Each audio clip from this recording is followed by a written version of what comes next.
బైబిల్లో చనిపోయి తిరిగి బ్రతికిన వారు ఎంతమంది ఉన్నారో మీకు తెలుసా? మొత్తం 9 సందర్భాలు ఉన్నాయి. సారెపతు విధవరాలి కుమారుడు. ఏలియా ప్రవక్త ప్రార్థన ద్వారా ఈ చిన్న బాలుడు బ్రతికాడు. షునేమేరాలి కుమారుడు. ఎలీషా ప్రవక్త ప్రార్థన చేసి అబ్బాయి మీద పడుకోగానే అబ్బాయి 7 సార్లు తుమ్మి బ్రతికాడు. ఎలీషా సమాధిలో పడిన శవం. ఒక చనిపోయిన వ్యక్తిని ఎలీషా సమాధిలో వేయగా ఎలీషా ఎముకలకు తగలగానే ఆ వ్యక్తి బ్రతికి లేచాడు. నాయీను విధవరాలి కుమారుడు. పాడ మీద తీసుకెళ్తున్న శవాన్ని యేసుప్రభువు ఆపి ఆ యవనస్తుని బ్రతికించాడు. యాయీరు కుమార్తె. 12 ఏళ్ల చిన్న పాప చనిపోతే యేసు ఆమె చేయి పట్టుకుని తలి తాకుమి అని లేపారు. లాజరు.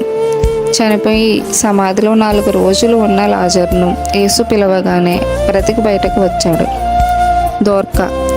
పేతురు ప్రార్థన చేయగా ఈ కుట్టు పని చేసే ఆమె తిరిగి బ్రతికింది.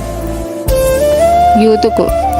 పౌలు ప్రసంగం వింటూ కిటికీలో నుండి పడి చనిపోయిన యవనస్తుణ్ణి పౌలు కౌగిలించుకుని బ్రతికించాడు. యేసుక్రీస్తు. వీరందరికంటే గొప్పగా తనను తాను బ్రతికించుకుని మరణాన్ని జయించి లేచారు.